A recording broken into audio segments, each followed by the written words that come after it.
assure you that as an administration, we have no intention of inflicting any additional hardship on Nigerians. President Buhari receives trade union Congress officials, restates commitment to pay the new minimum wage.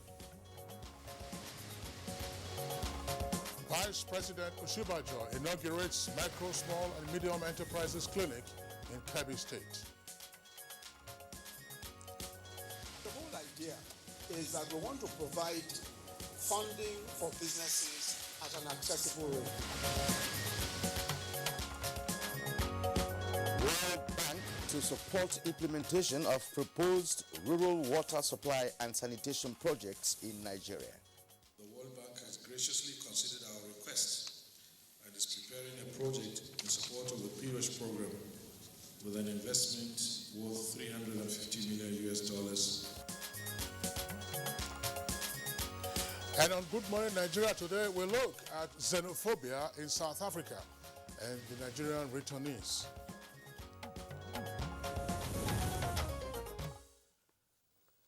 The Nigerian government has commenced the voluntary evacuation of Nigerians who are willing to return home from South Africa, with 187 returnees comprising men, women and children, making the first batch of the 640 Nigerians registered for evacuation. Well, Kirian, did you notice that the returnees were indeed happy to be back home? And of course, they sang the Nigerian national anthem. Of course, the evacuation is free of charge by Air Peace Airlines, and following the recurring xenophobic attacks on Nigerians and their property in South Africa.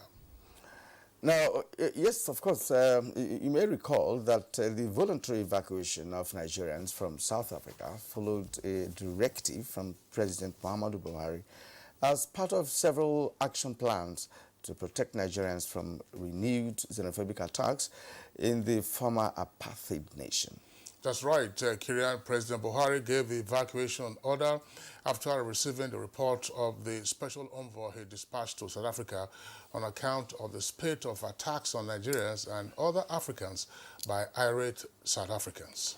And Nigeria's special envoy, who went to South Africa, also interfaced with President Ramaphosa and other foreign affairs officials in that country, where they reviewed the situation of foreign immigrants in general and Nigerians in particular.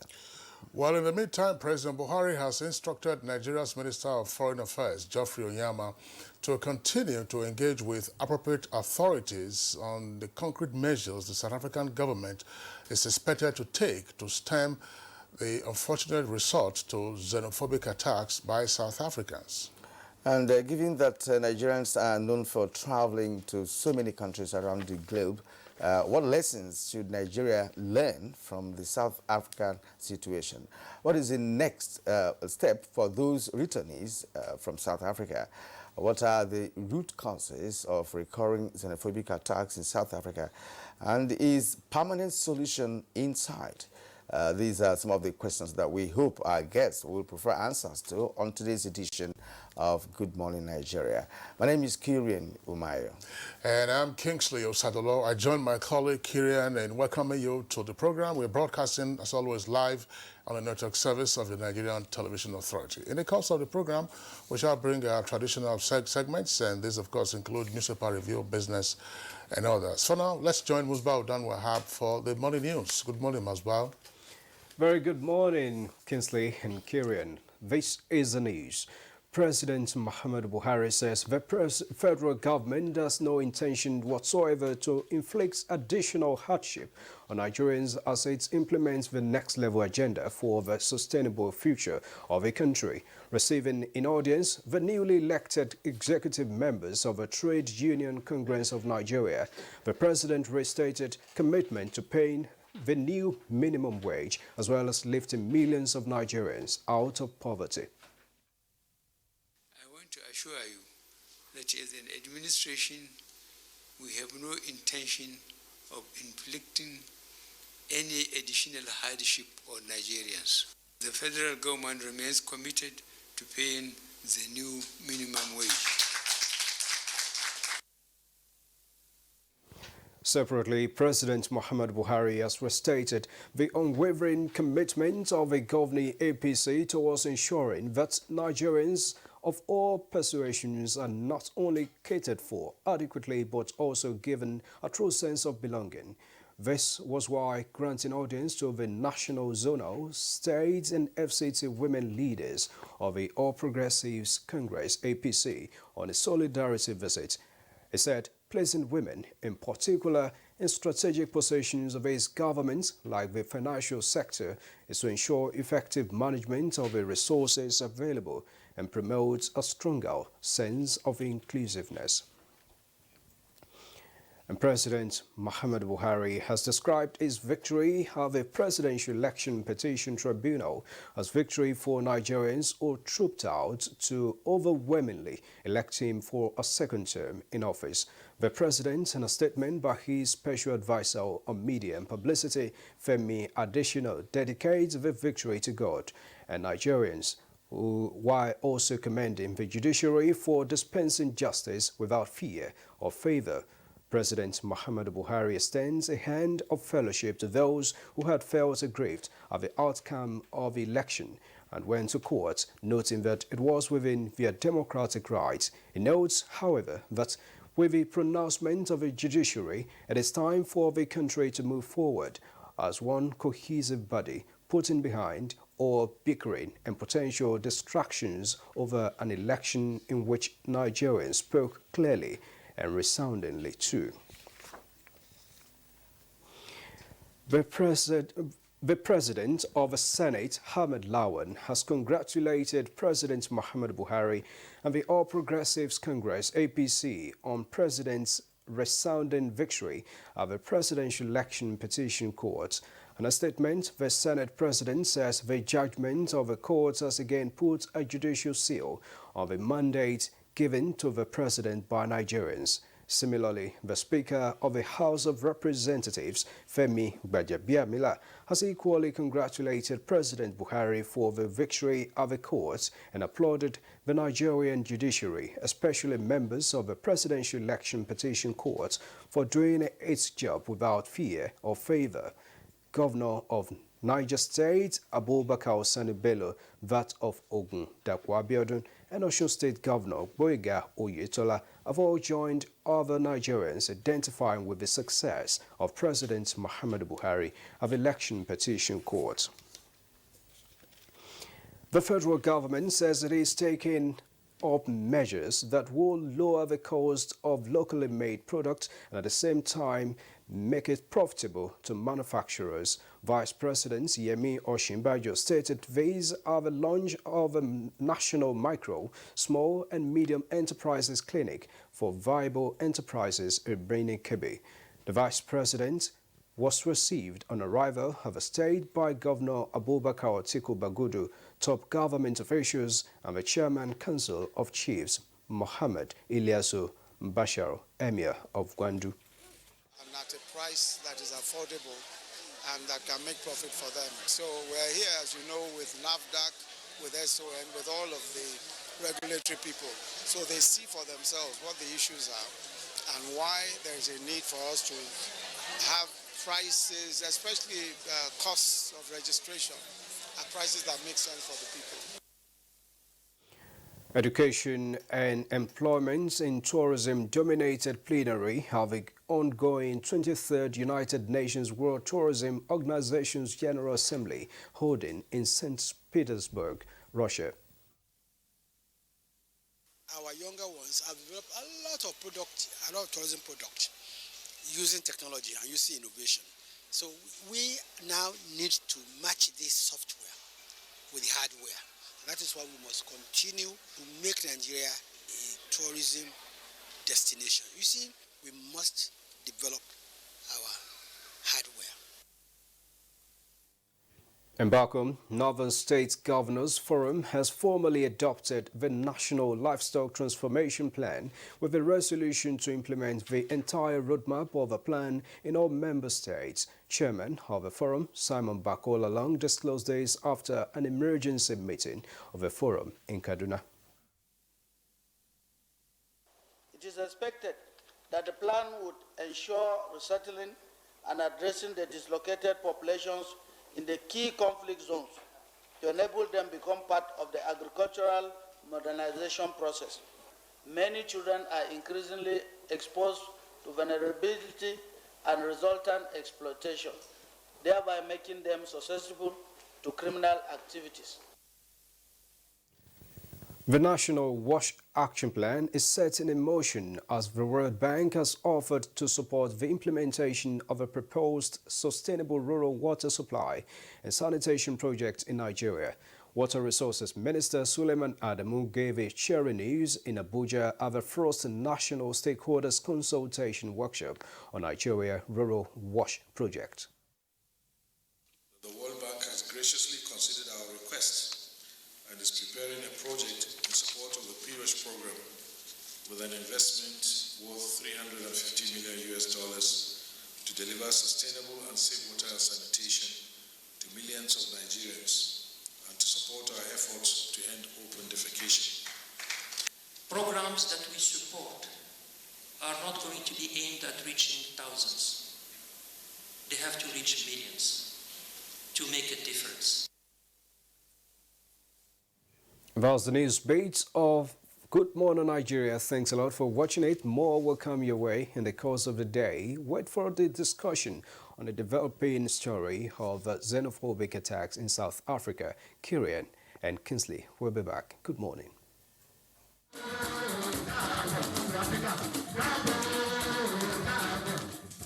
Their ancestors were taken away as slaves. Now they return as kings and queens on a pilgrimage back to the motherland. The third door of return ceremony, Diaspora Festival Badagry, Lagos, Nigeria, takes place in Badagry from the 15th to the 20th of October 2019.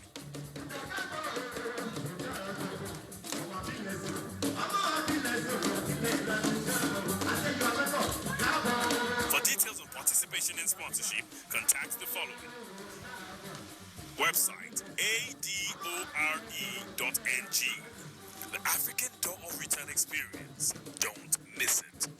Brought to you by the African Door of Return Experience Initiative in collaboration with the Nigerians in Diaspora Commission and the African Renaissance Foundation. Chief host, the Lagos State Government. This is to notify candidates who applied for Ahmadu Bello University and NTA TV College degree program in mass communication for 2019-2020 academic session that the post-UTME screening exercise has been scheduled to take place on Saturday, 21st September 2019. Venue, NTA TV College premises, Rayfield, Jos. Time, 9 a.m. Screening fee, 2,000 naira paid through the remitter platform in favor of NTA TV College Jos. Candidates who chose the college as second and third choices in the 2019 UTME examination scored 180 and above and willing to study at the college can also come for the exercise. Candidates who satisfy the above requirements are expected to come along with the originals of their O-level certificate, any of WAEC, NECO, or NABTEM, JAMB slip, birth certificate, indigenship certificate, and proof of payment. Direct entry candidates are expected to come along with their original diploma certificate, A-level results in addition to other credentials mentioned above. Registrar, announcer. To the outer framers, the hat tippers, the fringe girls, you don't need to hide anymore. Try Dental Even Tone. It cleans and helps to reduce the appearance of blemishes caused by oil, dirt, and germs, giving your skin a healthy feel for an even better you. Introducing the new Dental Even Tone Pink Healthy Skin Feel for an even better you. Thank you. Thank you, sir. Please, did you hear that? Of course I did. That is Village Headmaster tune. So, Auntie Amebo was not gossiping then? Village Headmaster is celebrating 50 years. 50? Already? This is not a joke. It is a national celebration. NTA and Village Headmaster family are commemorating 50 years. Hey, please, tell me, when is our golden jubilee? It is from the 8th to 11th of October 2019. I have to go and get ready. It's time to party. Women. But we men will be there too. Prince.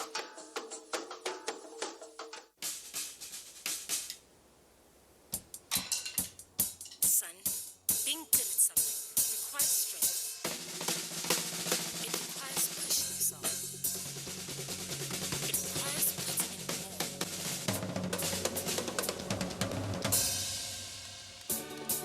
That's why the new Bonita is packed with vitality and a great taste.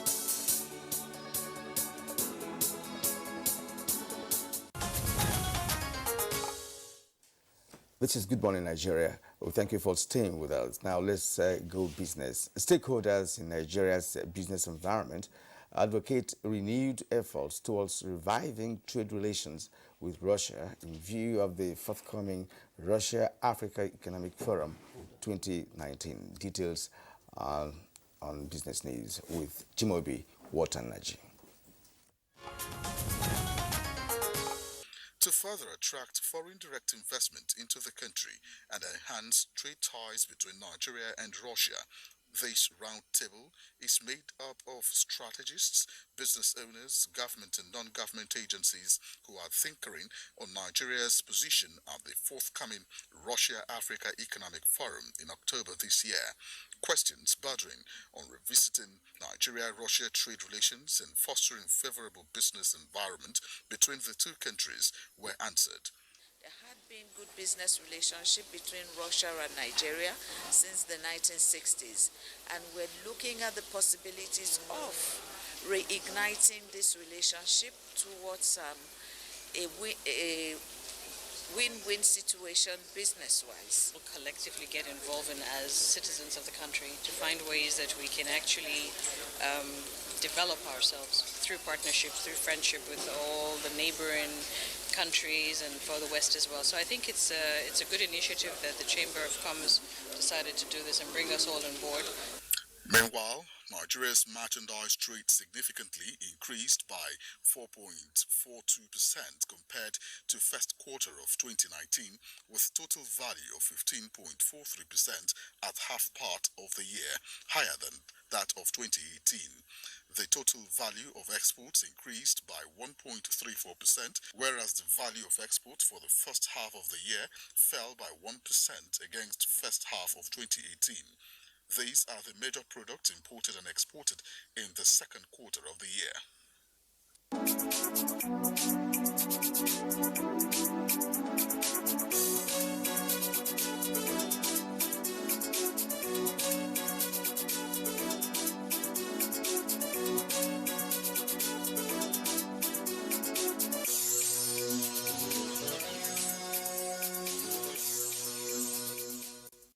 And after trading session on the floor of the Nigerian Stock Exchange, investors gained 141.27 billion naira. Here is a graphic representation of the trading figures at the floor of the exchange.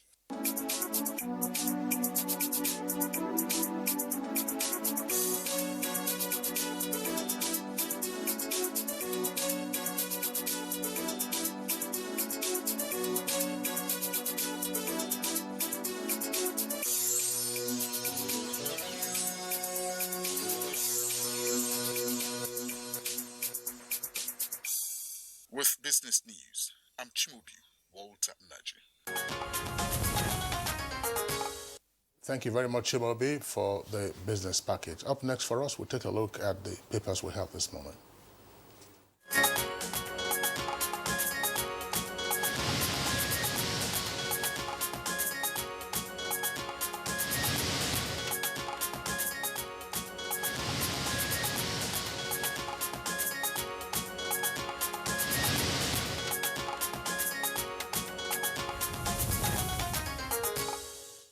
And Bayo Atayobi is here for the newspaper review. Bayo, good morning and welcome. Thank you, Kyria. Good morning. Good morning, Kingsley. Good morning, Nigeria.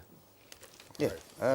Well, let's go to Punch. We have only two papers. Yeah, two papers, yes. But let's go to Punch newspaper. It's quite busy this morning. Let's go above the nameplate of the Punch newspaper.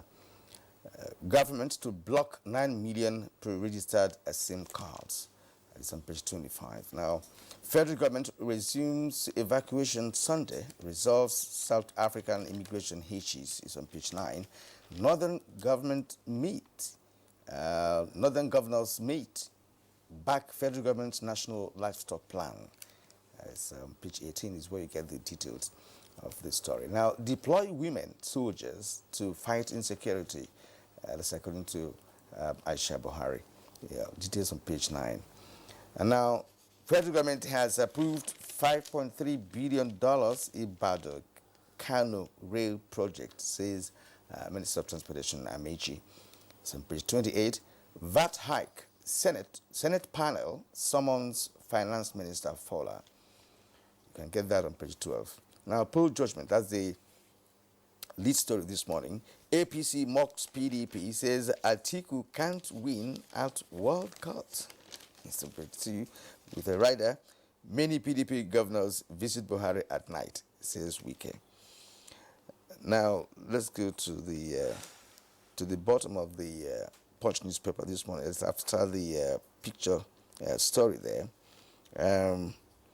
I will recover mismanaged 732 million naira from Abubakar, says Bauchi State Governor. That's on page 42. Bayelsa Kogi polls INEC to disqualify candidates over age. It's on page 18. And Obaseki can't issue fresh Edo Assembly proclamation, according to court judgment. It's on page 9. Rot in Benue Subeb must stop, vows Otom. That's the governor of Benue State, on page 7. Subeb stands for State Universal Basic Education Board. Now, tears flow as family buries a 4-year student. That's the student who died in a kid's state. It's on pages 4 and 5. Now, Shat, IPOP get October dates to challenge prescription. It's on page 24. Yeah, that's Punch. Bio. Well, let's look about I'm concerned about the headline by Punch there. It says that APC mocks PDP.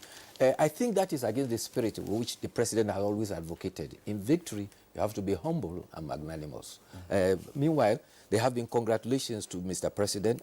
This involved the Senate President, the Speaker, and the leader of the All Progressive Congress. Senator Lawan says that the tribunal put judicial seal on the president's mandate. Speaker Gbajabi Amila lauded the tribunal for a job without fear or favor. His deputy Wase also says judgment is victory for democracy and rule of law. Bola Ahmed Tinubu says that it's a vindication of the personal character of the president, and justice served is democracy saved. Meanwhile, others have continued, especially in the All Progressive Congress, have continued to congratulate the president. However, Governor Nyesom Wike of Rivers State congratulated the president for the victory at the tribunal. He urged the president to use the victory to work for all Nigerians and unite a divided Nigeria. He rebuffed criticism that he had to congratulate the president, saying he is not like those who visit the president at night to congratulate him. He said, however, that they do that in secrecy, and there have been other mixed reactions too on the tribunal's judgment. Particularly, the PDP in the Southwest says that is putting on record its disappointment that justice was not done to the PDP and its presidential candidate. In the communique which was issued and read by Mr. Dr. Edioye Feso, he says that they have resolved to support the party to appeal at the Supreme Court. They also resolved to review the conduct of all off-season elections, particularly with the coming of the election in Ondo State. They call for unity for members, especially leaders, towards the goal of capturing all the states in that geopolitical zone. Well, I think it's interesting that, Wike had to congratulate the president openly, because, of course, the writer to the lead story on the Punch says there are many PDP governors visit Buhari at night. But for him, he has to be, open. Congratulate him. He's our president. It just goes as what I've just raised a short while ago. That there has to be the spirit of sportsmanship in politics. That's what politics without bitterness. The other story about the running story, our competitors who are expected to arrive from South Africa. Yeah, the next flight is supposed to be Sunday, I think. Yeah, but just before we go to that story, there is a subtitle, you find that on page 2, with regard to that late story from the Punch. Yes. The subtitle is saying that, according to Wiki, that Buhari is not my friend. So even though he's congratulating him openly, he's saying that he's not his friend. So that's just underscoring the issue about politics without bitterness. But Bayo, earlier you were talking about the headline in the Punch newspaper. Yes. It seems to be an exaggeration. Yes. Even the reference to the World Court. The leader of the APC, that's the national chairman, they say that even if the Nigerian law permits the PDP to go to the World Court, that they would lose. That's what Oshomole was saying. The World Court has no jurisdiction over electoral matters in Nigeria, indeed, or anywhere in the world. So why would that arise? So, I think it was just a play on words that should have been ignored altogether, and then go to the substance of what was then said. Exactly. Well, the other story about this xenophobia is that the next flight is expected to be about Sunday. This is to give room for about 640 Nigerians who were screened and willing to return. You will recall that of the 317 that were initially listed for arriving, only about 187 sailed through. Some have been stopped because they didn't have the papers. Some children too were stopped, and others were asked to account for how they initially got to South Africa. But in the meantime, those who have arrived, according to the chairman for the Diaspora Commission, he says that they are going to be giving support. In the meantime, they have been given 9 gigabytes of data as well as 40,000 naira worth of airtime.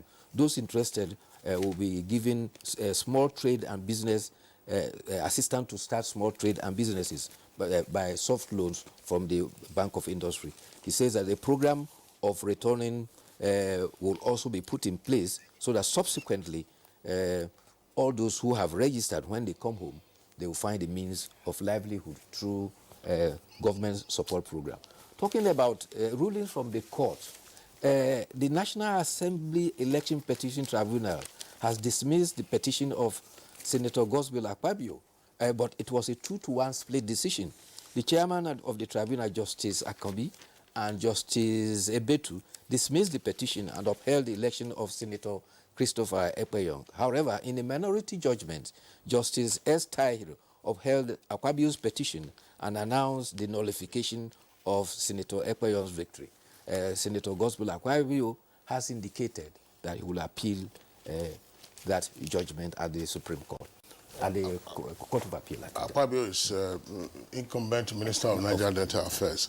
Now, let's take some headlines also from the Daily Trust newspaper. Daily Trust newspaper says, that's Kieran already read this, Northern governors adopt livestock transformation plan. Dozens flee as Boko Haram attack 2 Borno local governments. And federal government approves $5.3 billion Ibadan-Kano rail project. That's page 25. Federal government approves 5.3 billion naira Ibadan-Kano rail project. That's good. So when are we going to see work on the east-west rail line? So experts differ as Labour and others reject VAT hike. Buhari, we want to inflict more hardship on Nigerians. So those are the headlines from the Daily Trust newspaper. Bayo.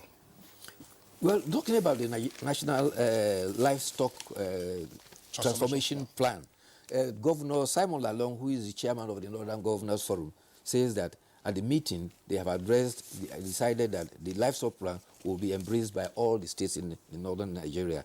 At the Governors Forum in Kaduna, the chairman, Governor Lalong, said that the National Livestock Transformation Program will ensure the resettling of dislocated population in key conflict zones in the region. It will also place a permanent resolution of agricultural modernization, which is part of the impetuses of government. It will also provide a mechanism for peaceful dialogue. The deputy governor of Benue State, who represented the state at the meeting, said that Benue State will implement the National Livestock Transformation Program as long as it complies with the state's law on ranching and anti-open grazing. The other concern too is the concern expressed about value-added tax. The president says the federal government will not inflict additional hardship on citizens. He was addressing a new executive of the Trade Union Congress led by Kadri Olaleye. He said, rather, government will keep seeking ways to ameliorate the suffering of Nigerians.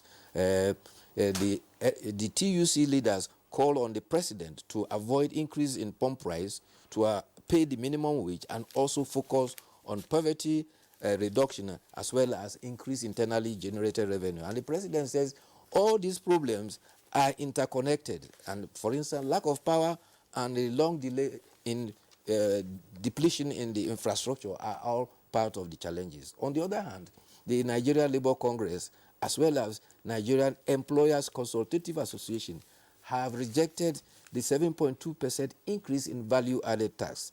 The NLC and NECA say that it will make nonsense of the new minimum wage approved by government. It will erode the purchasing power of the workers, and it will also cause what they describe as job creation problem, which government is seeking to improve the status of the community.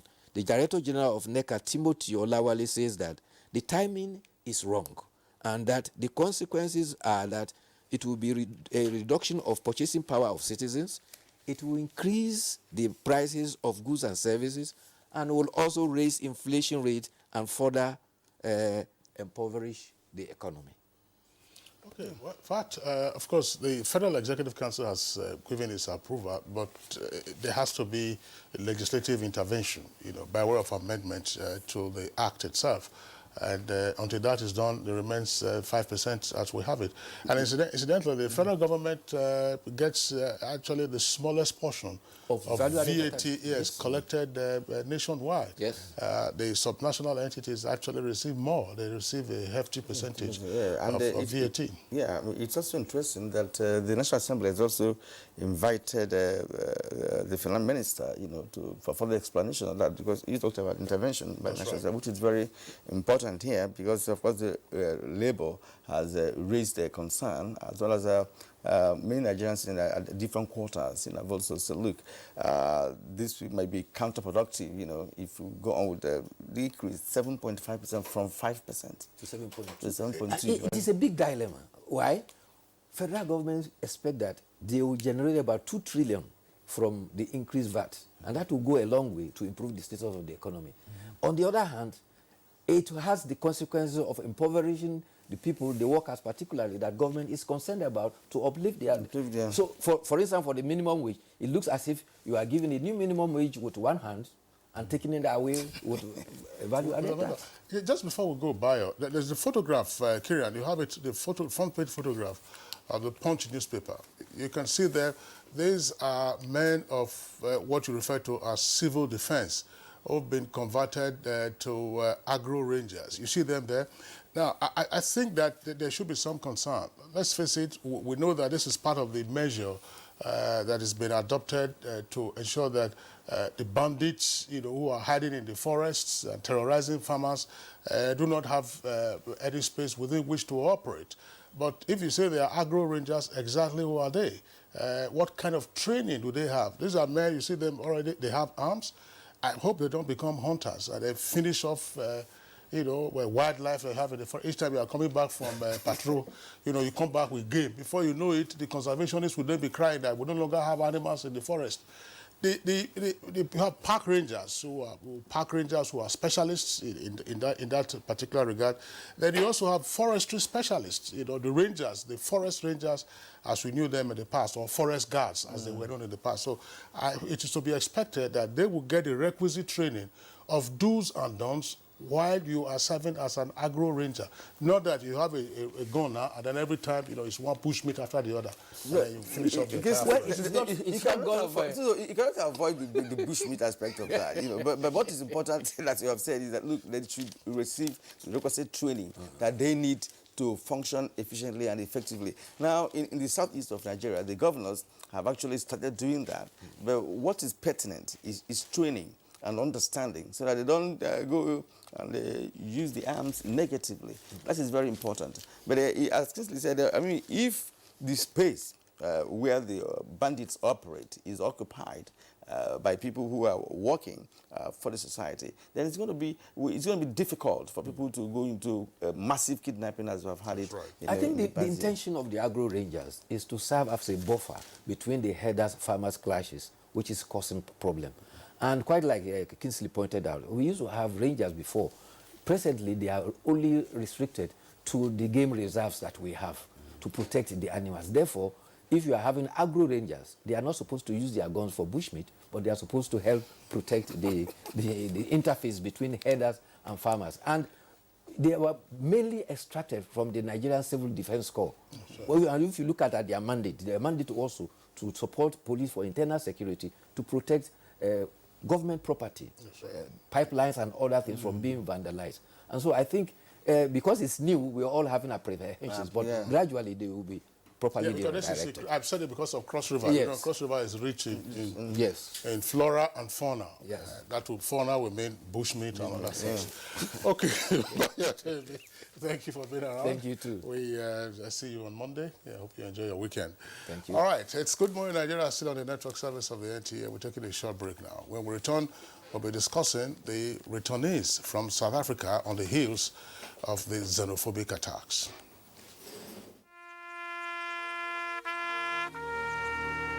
They are there at the crack of dawn. They are there busy preparing while we rise for our day. They are there silently, guarding, waiting, listening, and watching. They are there ready in the sky above and the waters below, in the blistering heat of the day, in the dead of night, willing, indefatigable, determined in the defense of the sovereignty of our country. They are our first line of defense and our last. They who have paid the ultimate price in defending us. They are fathers and uncles. They are mothers and sisters and girlfriends and boyfriends. They are brothers and cousins and best friends and neighbors. They are classmates, colleagues, and citizens of this nation. They are our defenders and deserve our respect, our prayers, our thoughts. Nigeria, please support our armed forces. Helen! Hey, where's your mom? Today is her toilet day. What? Helen! Toilet day? Tomorrow you're hosting a party and it's a matter of my reputation. Even if you spend your entire day cleaning with all this. It still won't be party ready. Possible! Charmin, you take a half-baked snacks. Even if you use this solution 10 times, it won't give you the same cleaning like Harpic. Its new ticket formulation sticks to the bowl better, removes old stains, and gives you a sparkling green toilet. Wow! New Harpic 10X gives me the freedom from toilet day. New Harpic 10X for 10 times better cleaning.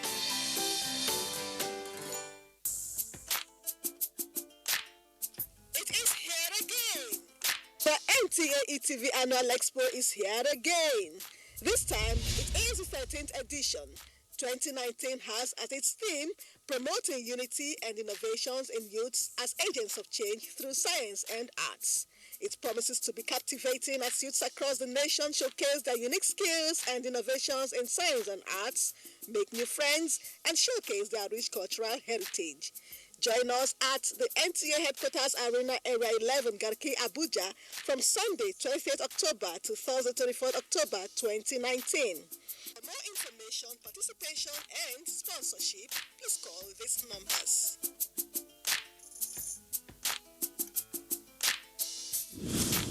NTA TV, promoting learning.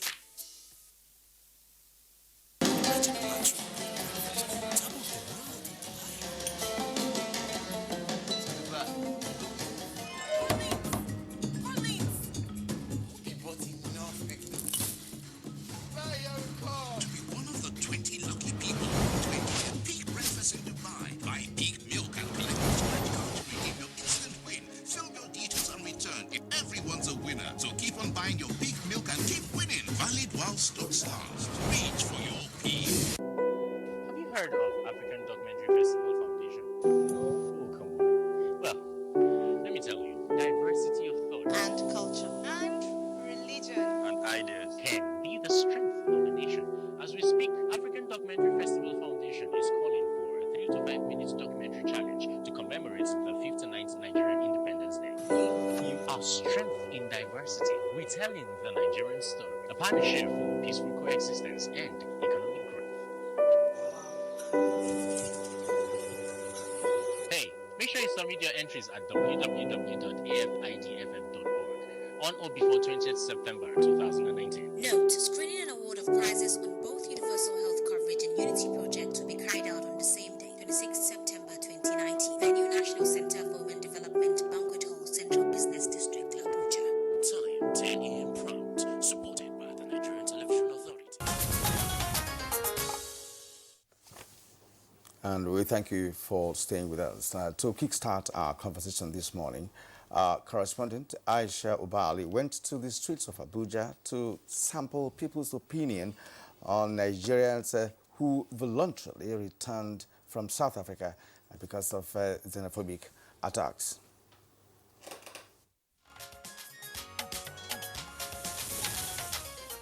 I feel it's a very good decision, yeah.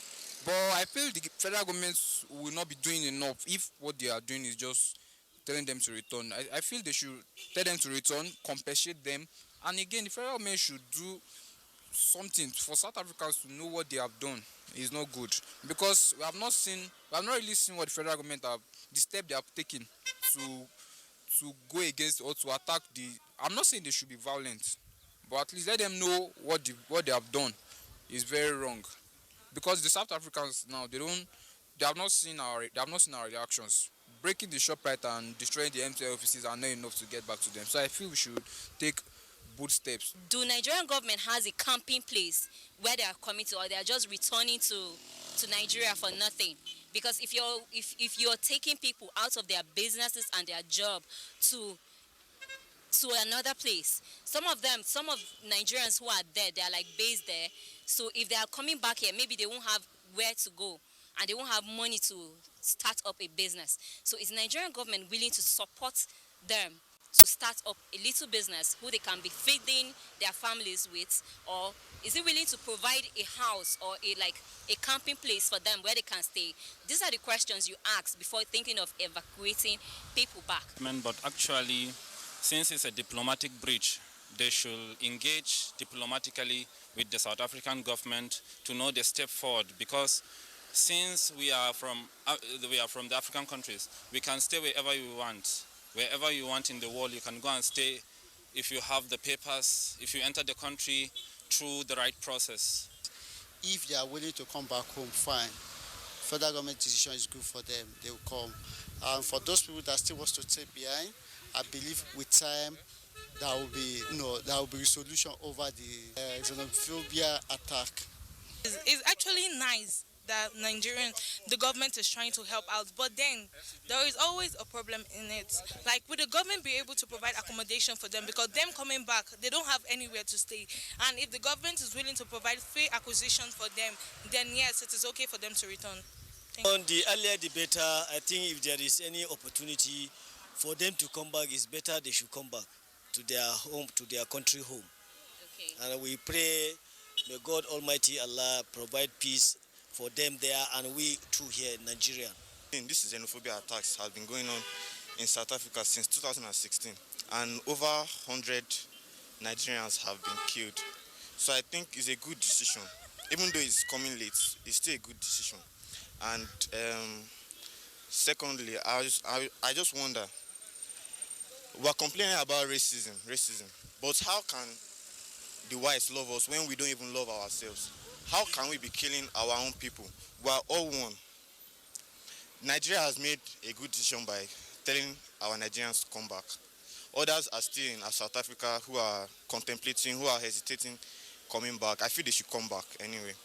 And also the federal government, Nigeria, should do something to make South Africa see that what they have done.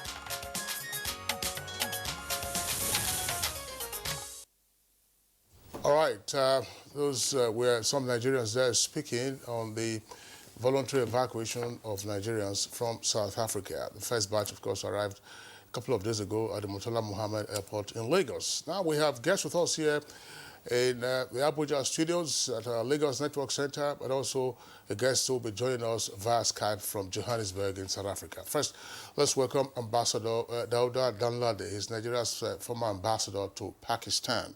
Ambassador Danladi, pleasure to have you again on Good Morning Nigeria. Thank you very much. Good morning. Also here with us in the studios is Comrade Gloria Okolugbo. She's an international affairs and strategic studies analyst. Comrade Okolugbo, pleasure to have you again on Good Morning Nigeria. Thank you for having me. Okay.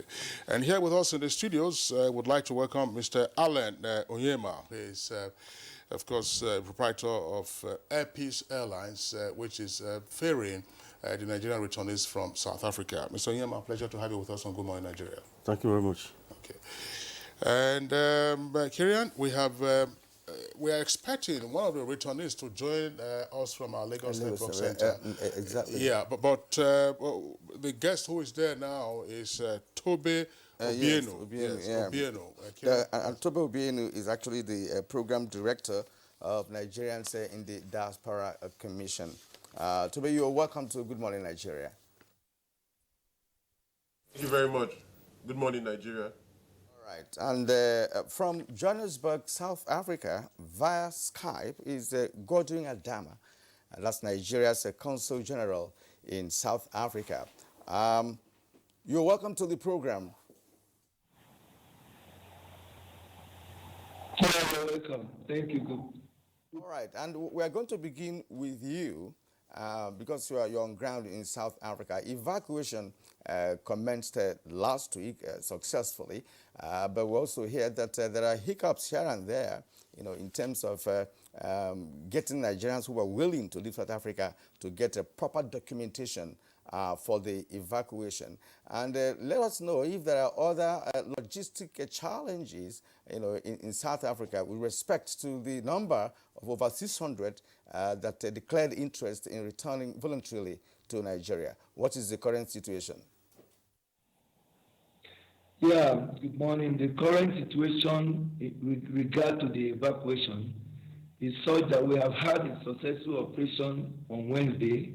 We were to have a back-to-back operation on Thursday, but due to the fact that we had some hitches and the plane did not take off on time, we had to discuss with the operational team of Air Peace Airlines to at least have more time to put in more efforts into resolving some of the issues that led to the flight not being filled up at the first time. It was not that we didn't have enough people, we had more than enough to be on that aircraft, but some Nigerians had issues with their documentation, while we tried to ensure that everybody was properly documented. Some persons still hid information from us and went to the airport with expired passports, and others for their children that they were carrying, because a number of children were supposed to be on the flight. In leaving South Africa with children, under 8 children, you must have their birth certificates intact. Some of the parents did not have the birth certificates, and of course, they will not be allowed to travel. Aside from that, all those that were checked in, none of them did, every one of them that were checked in made the flight, irrespective of whatever challenges they had with immigration. We sorted them out diplomatically, and they were all allowed to travel. We are working on the rest now, and we believe that that flight will take over 300 passengers. Thank you.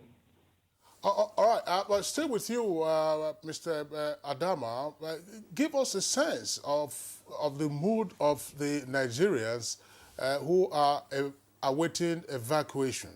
Are they still under threat of attacks by South Africans? And how busy is the Consulate General in Johannesburg at the moment? Currently, there are no immediate threats to their lives, but the truth is that a lot of them, based on the initial information we sent out and the fact that they witnessed the successful airlift of the first batch, have packed their loads from everywhere, different provinces of the country, and they have almost taken over the entire premises of the consulate. we have had to manage this issue in the past few days, pleading with them, accommodating others, helping them to get back to their various homes. As I left the consulate about 12 midnight last night, I had to ensure that some of them went to their houses, gave them money to be able to take Taxify and Uber to get to their homes. Others told me they had no other places to go. Some were able to accommodate. But as I go, in fact, we have registered over 1,000 people, and every day they are coming. On a daily basis, we register over 200 Nigerians willing to go. And a number of them say they are tired and they just want to go. And that has been the greatest challenge. And as I'm going this morning, I'm going to meet that challenge again. Interesting. You say 1,000 Nigerians have registered now. The last figure we had was carrying about 640. 600, yes. Now you're saying 1,000. They say they are tired and they want to return home. Why are they tired? Yes. In fact, the number is over 1,000 now, and they keep raising every day. In fact, if I go there this morning, the number may increase by about 200. All right, Ambassador, a final question for this very stanza of our questioning. How safe are Nigerians, those of them who have not declared interest to return voluntarily? Are they safe? The issue of safety is not, I mean, no attacks are currently going on every side. But they are threat. I mean, a lot of them I've spoken with told me that they are threatened by some of the people around, but I know that there is nowhere right now where any kind of attacks are going on within the country. Okay, but thank you very much, Consul General from Johannesburg. We'll still return to you in the course of the conversation. As we said, we have a number of guests with us here in the Abuja studios, and then one guest already in Lagos. We're expecting one of the returnees to join us. Thanks a lot. But let's come now to the Abuja studios, where we earlier introduced Alan Onyema of Air Peace Airlines. Mr. Onyema, give us a sense of what prompted Air Peace to undertake the voluntary evacuation of Nigerians free of charge. Thank you very much. First and foremost, let me correct an impression. When the Consul General was speaking, he said they've implored Air Peace to do this and that, so that he talked about flight delays. I didn't like that. We didn't delay flights. We left Nigeria. They told us they had 640 people. We said, okay, I have the kind of capacity to do 2 flights immediately. I was ready to deploy. They said, I was ready to deploy 2 777s. We'll have them. They said, no, let's do 1 at a time. We got there at 4 a.m. At 4 a.m., nobody was in sight. We were supposed to depart South Africa at 8 a.m. So from what he said, anybody could think it was Air Peace. It wasn't Air Peace. 4 a.m., a 10-man crew of Air Peace led by Captain Victor Egono was on ground in Joburg, waiting. The flight was supposed to depart at 8 a.m. That flight never departed until some 12 hours later. So, it wasn't Air Peace. Okay. So I need to clarify this. I didn't like what he said. Okay. And let us not be, when government people are talking, they're diplomatic. The truth is that the South African government tried to frustrate them. And privately, they called us from the mission. But you don't expect him to say such things on television. The truth is that as a private citizen, I have to say, they were frustrated. At a time, they checked in only 20 passengers, and they told us that their system broke down. They didn't want them to go because, evacuation is not a good thing for any country. It doesn't. The boys were resolved. They started singing national anthem. The Air Peace crew were resolved that they must go back with Nigerians. They started all over again. They had a lot of problems. This man tried, Godwin Adama. He was all over the place for 2 days. He didn't sleep. That is the truth. But we have to set the records straight. We were there, then we brought only 188. Some others were not allowed to fly. And we told them, as soon as you tell us that you're ready with the next batch, so soon shall we deploy our aircraft. They've not come back to us to tell us they're ready. I was to do another flight today if they were ready, but they're not yet ready. I'm surprised they said talked about 1,000. It was 640 before. Let them put these things together. The earlier they put them together, the better for us. I don't want to send in a wide-body aircraft of 364 capacity and come back with only 200. It's a lot of money. I would have preferred I lifted about 320 on that date. So the earlier they put these things together, the better for us. Now about motivation. It gives joy to do God's work. It's been in my pedigree to do things like this. A lot of people, maybe those who didn't know me before now, we have shouted, but those who knew that such a thing is very easy for me to do. I didn't think twice. I was at the NCA offices, we were having a meeting, and I've seen television clips of what was happening, the dehumanization situation in South Africa. And I used to take ex-militants to South Africa to train and transform them. So many Nigerians in South Africa are trapped. A lot of the people that came back had wanted to come back some 4 years ago, but nobody to bring them back. No flight ticket, nothing.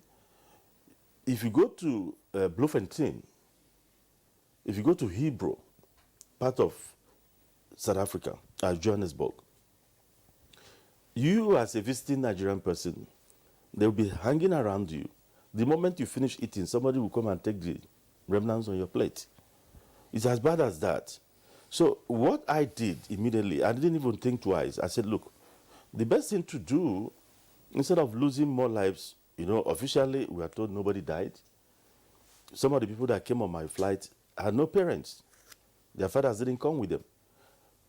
Some of the people, the returnees, told us that, look, we should give them police escorts, that some people were taken on their way to come in, that the South Africans are still doing what they were doing earlier. They were still doing it.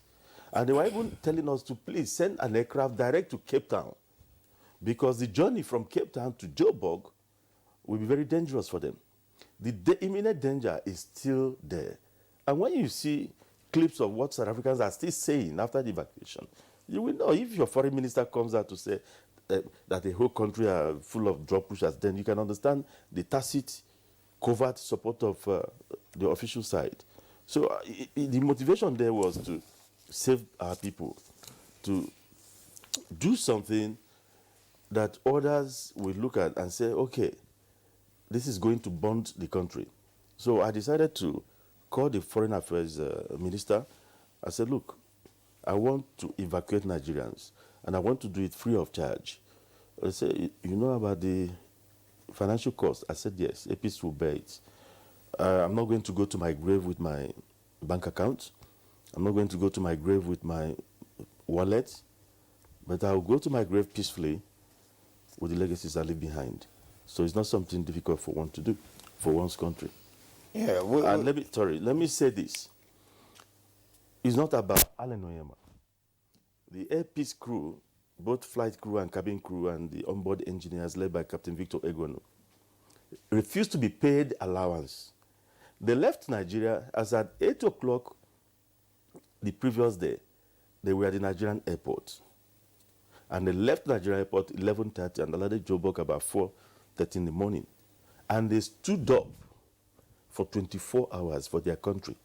And they refused to take their allowances. They said, this is our own contribution for this national assignment. And they called it a rescue mission because they were being frustrated from taking Nigerians out. So they see it as a national assignment. It was like war for them. They refused to take, they need to be honored. Yeah, this is very interesting. Absolutely. If you don't know where, where an action, begins, you wouldn't know why some people are taking decisions to do what they have to do. But we must appreciate you, for doing this on behalf of Nigerians, And I want to know, are you taking this all alone, or do you intend to also involve some of your colleagues who are in the same airline business to see whether they can assist in getting this done? You see, this kind of action, it takes a lot to do. It's not just money. It takes a lot. It must be in your pedigree for you to be able to do it, because the financial layout is enormous. When a 777 takes off empty, without passengers on it for a 6 hours flight, you're committing about 37 million naira for a 777, the wide body plane. So it's not something you cajole anybody or you try. I just want to do this willingly. See, Airpeace is ready as long as there's a Nigerian willing to leave that enclave. So long is Airpeace willing to deploy our equipment and get them out. We want to do something to send a signal to the larger Nigerian society that we should move away from a people being tagged as money conscious people. Let's think about nationalism. And when I talk about nationalism, I'm talking about broad nationalism as against ethnic nationalism. What we have in Nigeria is ethnic nationalism. I'm Igbo, I'm Yoruba, I'm Fulani, I'm Hausa. That is what is tearing us apart. We want to do something to encourage broad nationalism, where Nigerians will first and foremost say, I'm Nigerian, before start talking about other things. What we've done with this evacuation is to tell the world, you don't know what is happening now. All over the world, Nigeria is being respected for this evacuation, because this is what Americans are known for. If you threaten their citizens, they're sending official planes to go and move them out.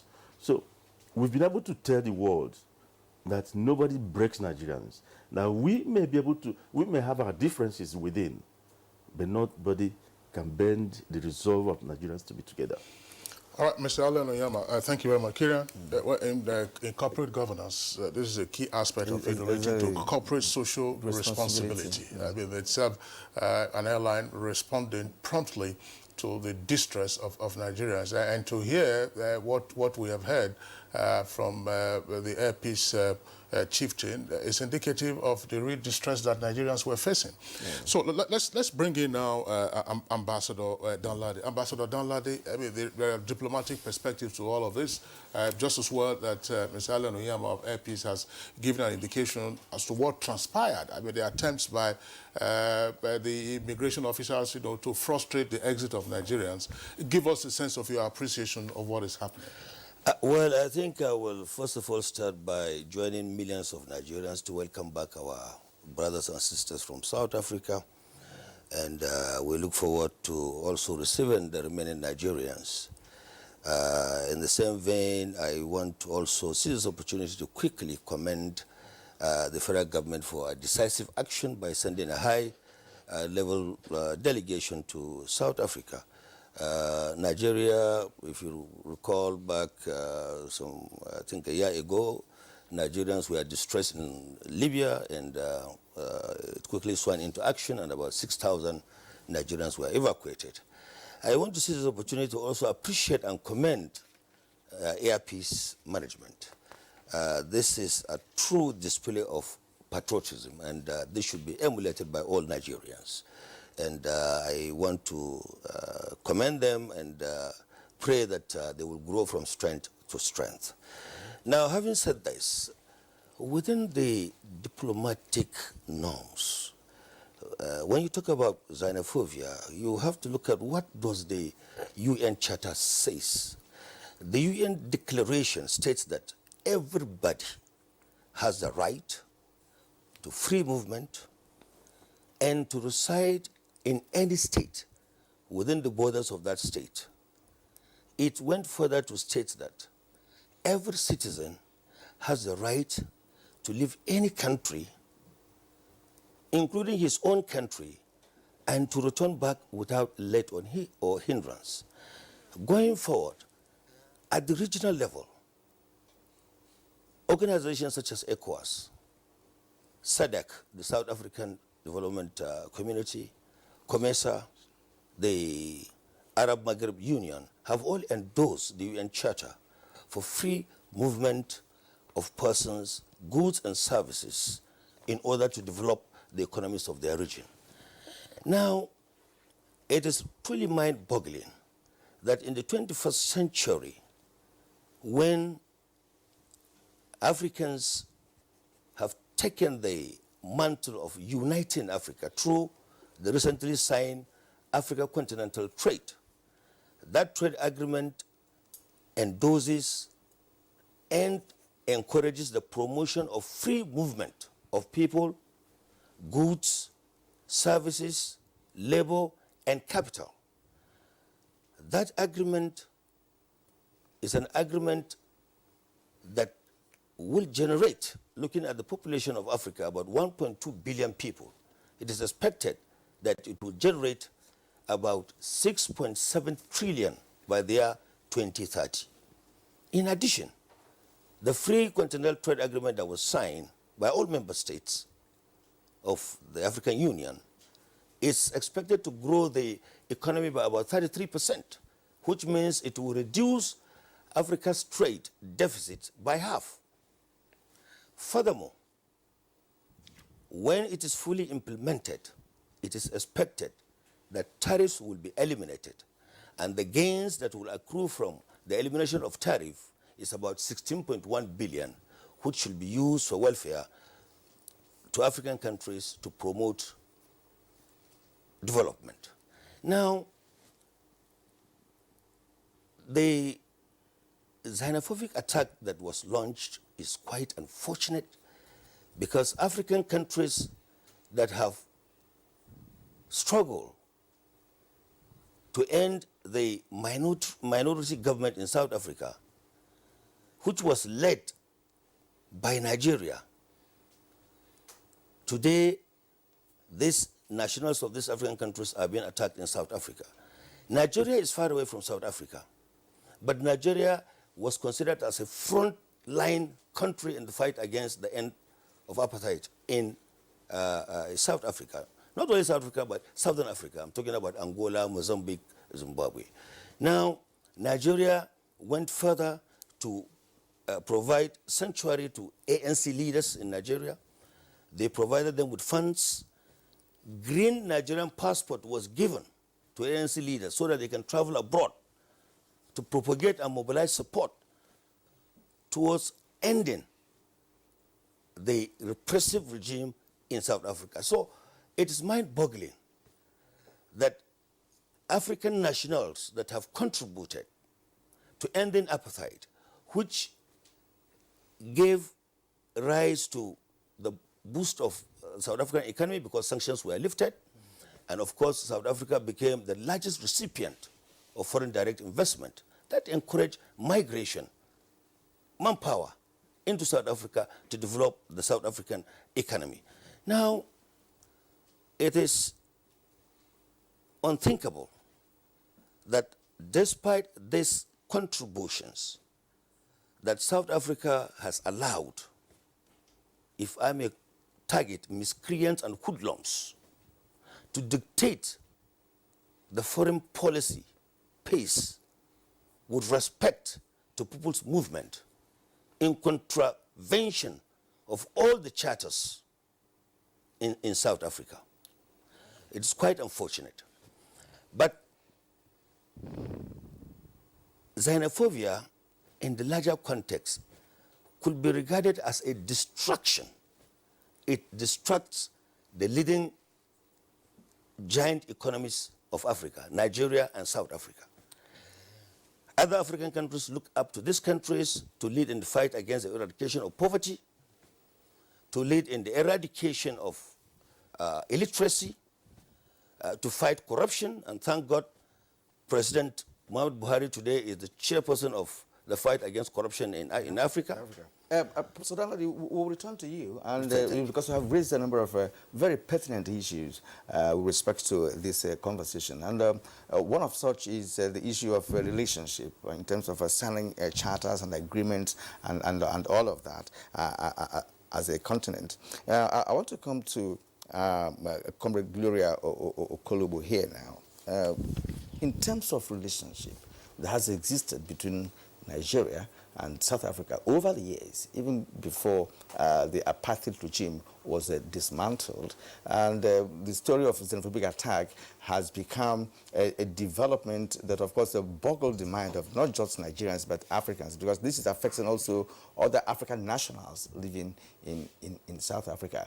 What has this xenophobic attack done to this relationship? And is there any way there could be a kind of amendment of what, because of presently there is something in the air between the two countries in terms of diplomatic relations? Let me start by saying that we are not even at the state of amendment yet. We must handle the issues that we have. And like I say, we must show consistency with all the actions that we have taken so far before we begin to talk about amendment. Let me start by saying that I'm quite glad with the steps that the federal government has taken so far. All the steps that have been taken so far, they conform to the international best practices. The response has been proper, it's been spirited, and it was really very exciting for us to see that the chairperson of the Diaspora Commission was on ground herself, you know, with the returnees. And then looking at that clip, I have so much respect for the gentleman seated here. There was no dry eye in my house watching that clip, and every time I think about, I'm almost getting emotional thinking about the way the Nigerians were singing the national anthem. It brought to the fore our patriotism. It kindled a different kind of a feeling in Nigerians, and I don't want us to take it for granted. It takes something terrible to happen for us to really bring out the Nigerianness in us. And the truth is that that Nigerian factor, that home factor, no matter what it is, your home is your home. And it makes us realize that we have no other place but this place. And we must put our hands together to put it right. It's very important. And it's not enough to have goose pimples and watch him do this alone. There's so many areas we can rise to the challenge as a people. As a development worker, I would like to say that it's very important for the Diaspora Commission, for the Ministry of External Affairs. In situations like this, you could call for volunteers in the area of counseling. There's so much that we can do as Nigerians. You don't have to have an aircraft to put it out there, but you could do something to support the businesses of the people coming. You could do a lot. Let's face it, we have to face our problem and begin to handle it. We actually already are no longer a country that has drugs transiting. We have become a consumer country when it comes to drugs. That's a reality we found in development work. And so if we have issues or stories coming out of there that Nigerians were involved in drug trade, then we have a lot of work realistically to do as they are coming back here too.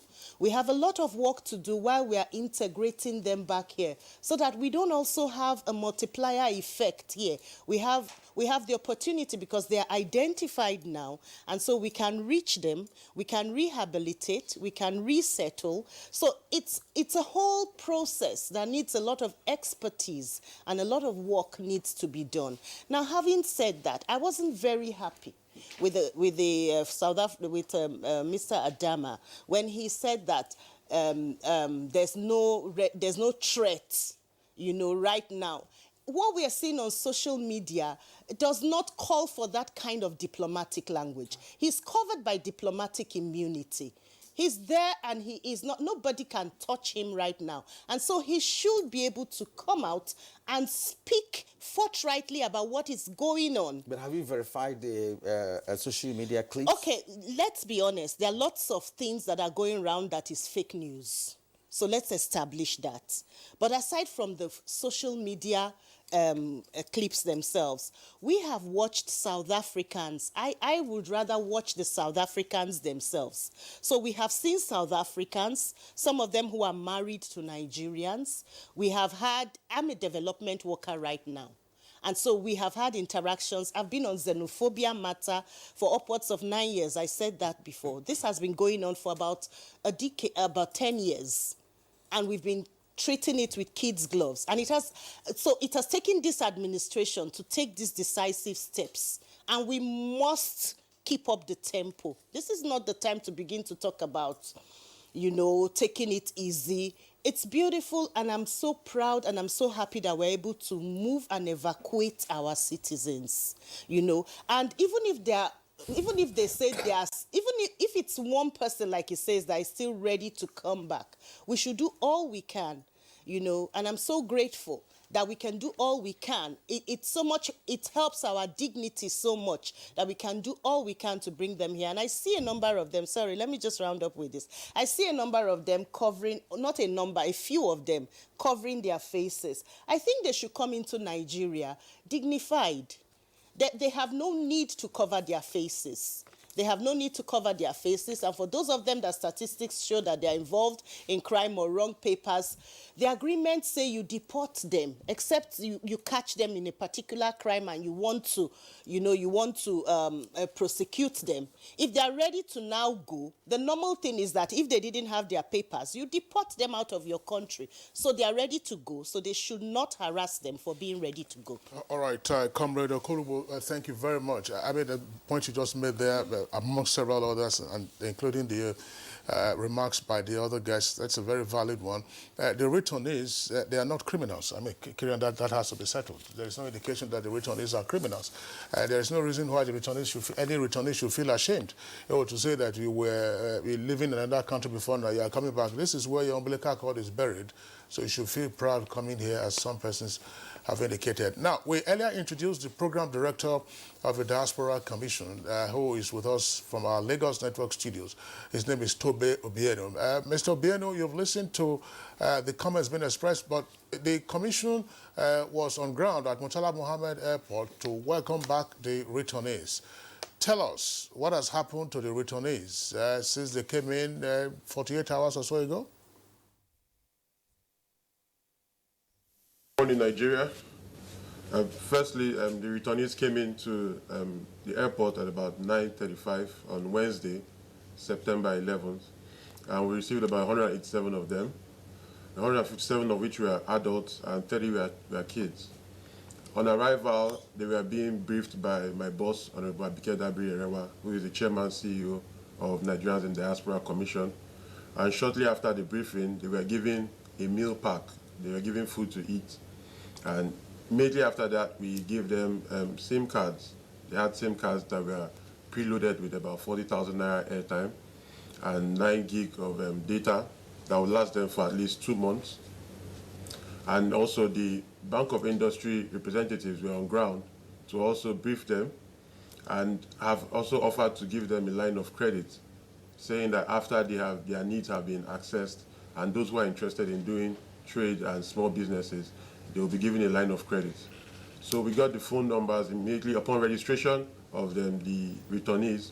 We got their phone numbers and we've called some of them, and I'm happy to say some of them have actually reunited with their parents, with their family and with their friends, and we're expecting about 2-3 of them today in the studio. Unfortunately, they're not here at the moment, but the truth is everything is going fine and they're doing very well. And the stipends we gave them that they were able to get them home safely to their family.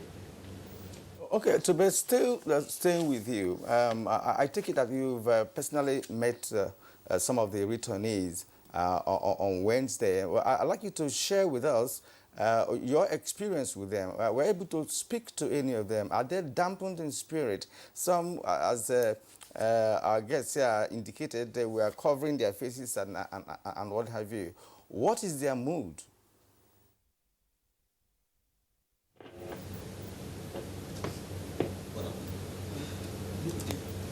Sir, please can you repeat that? I was just asking that you were able to meet with some of the returnees on Wednesday night, when they touched down at the airport in Lagos. That if you had any experience with them, talking to them, trying to psych them up to understand their frame of mind, are they dampened in spirit? We were told that some of them were covering their faces at the airport, indicative of the fact that some feel ashamed returning to Nigeria. What is their mood in your own understanding?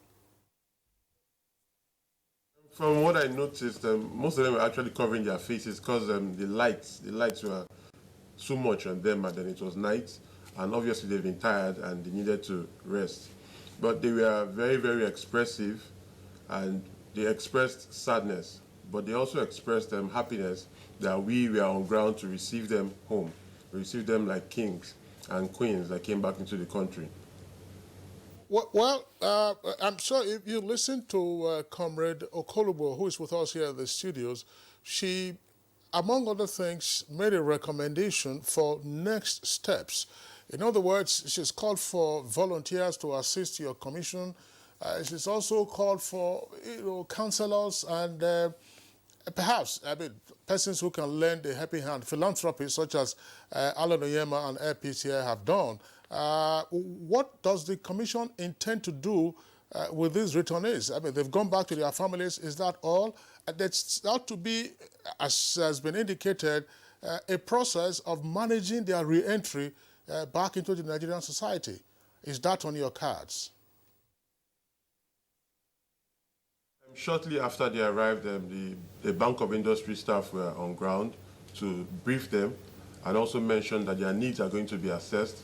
So those people who are interested in doing small trade and businesses will be given a line of credit. Also, upon entry, we gave them SIM cards that were preloaded with 40,000 naira recharge cards and also 9 gig of data that will last them for about 2 months. As we got their phone numbers, we also got their names beside their phone numbers, so we've been able to keep in touch with them, and so we can also keep in touch with them to inform them of the new developments that we're going to have. We've also had some offers from some psychologists and some counselors who have offered to come and join in the reintegration process of these returnees into the country and into the system. Okay, all right. I think we'll go to, Johannesburg. The Consul General with us via Skype, Adama.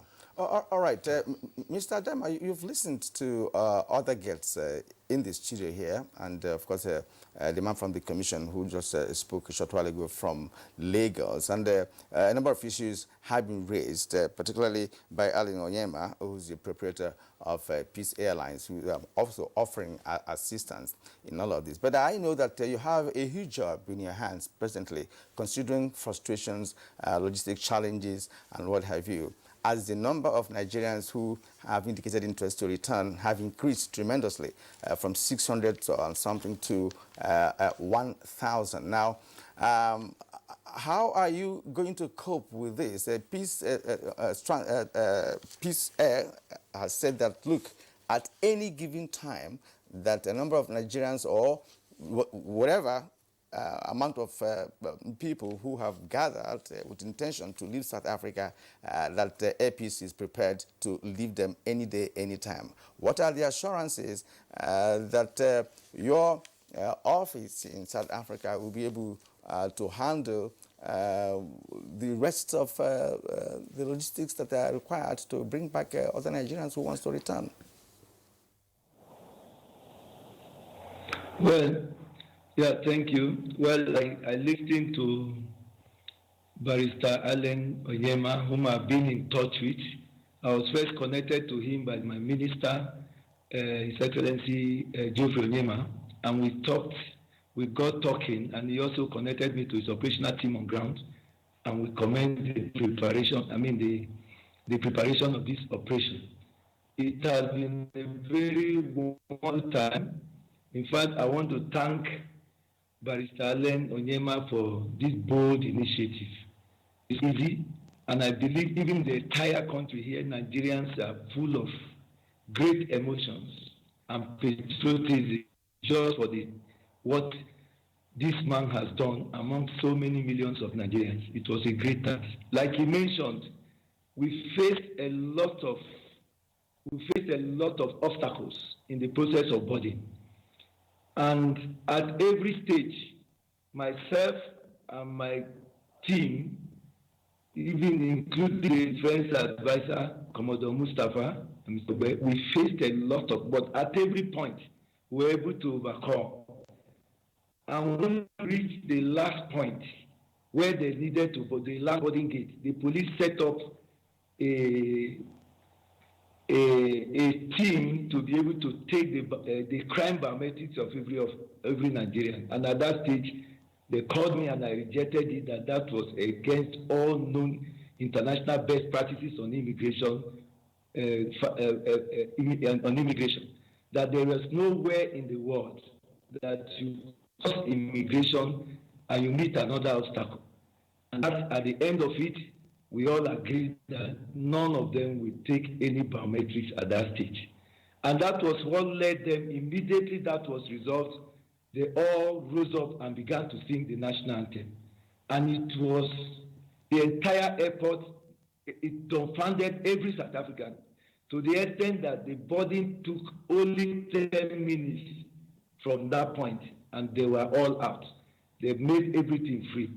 So the truth of it, after that, we were able to go into a strategic meeting with the South African authorities, and everything went on well. And I believe we are now meeting. The next operation is not going to have much friction, because we have already met with the protocol team, the police, and also the immigration team. We have set up a particular forum now. I gave them an officer who is liaising with them, and we, like Barrister Allen Onyema said, they are now waiting for us. And the essence of waiting for us is to ensure that that flight does not leave the way it left.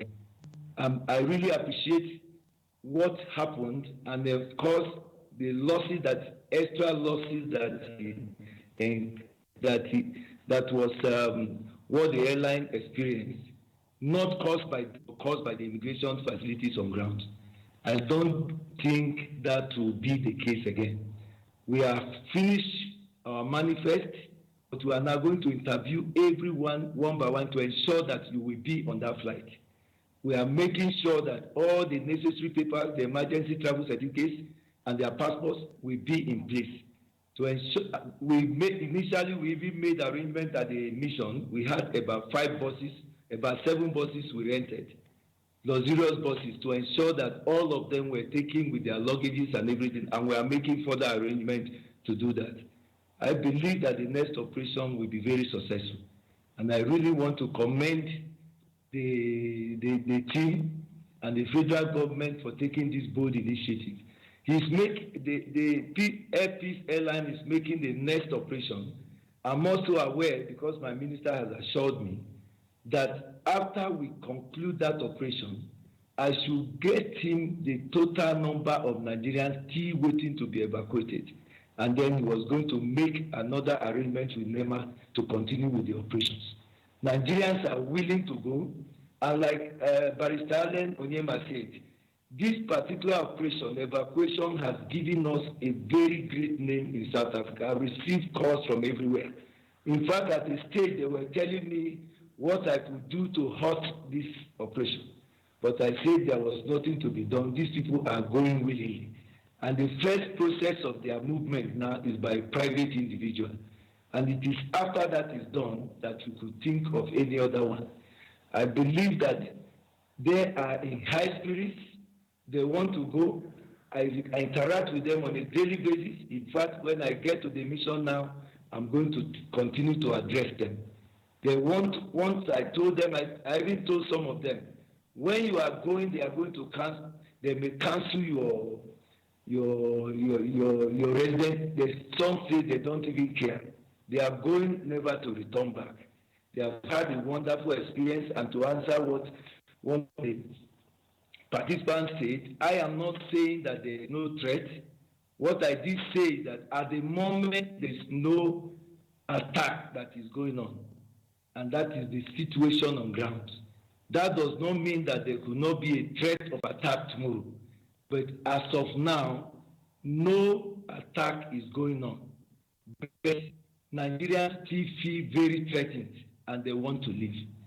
And for those that are willing to live in that manner, we are speaking with them and encouraging them to give us time to be able to plan for the evacuation. We are handling the situation, but at my own level, it is quite challenging. But I've briefed my minister, and I believe that things will be done to ease that particular challenge. And I particularly finances, because a lot of them will come and tell you that they don't even have 1 rand. I keep putting my hand in my pocket to get whatever I have to be able to. Yesterday, I transported over 20 of them from the mission in the night.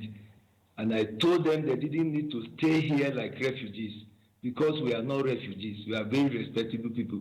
Because it makes journalists to come around to come and film them. I'm coping with this challenge. I've prayed about it this morning, and I believe that when I go to the mission, things are going to be much better. The evacuation is going on. We are going to, as I leave here, I'm going to call the operation team of the Air Peace to be able to let them know our level of preparation for the next operations. And I believe that things will go on well. Thank you very much. Mr. Godwin Adama, thank you very much. I'm sure that what you have said, Kieran, it's truly heartwarming to Nigerians. This is part of what we always expect our missions to do when Nigerians face crisis situations wherever they are abroad. Your work, of course, is being noted. But just there are 2 issues I would like you to clarify.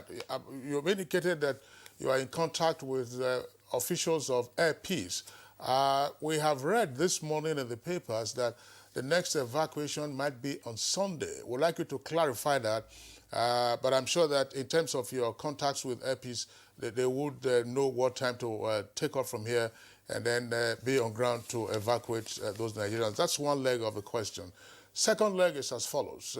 Alan Oyema of Air Peace, here with us in the studios, had indicated that, look, it is not just Nigerians in and around Johannesburg, that there are Nigerians in Cape Town, and that those Nigerians feel threatened to move from Cape Town to Johannesburg, which is the point of evacuation, or otherwise, are you creating another point of evacuation in Cape Town?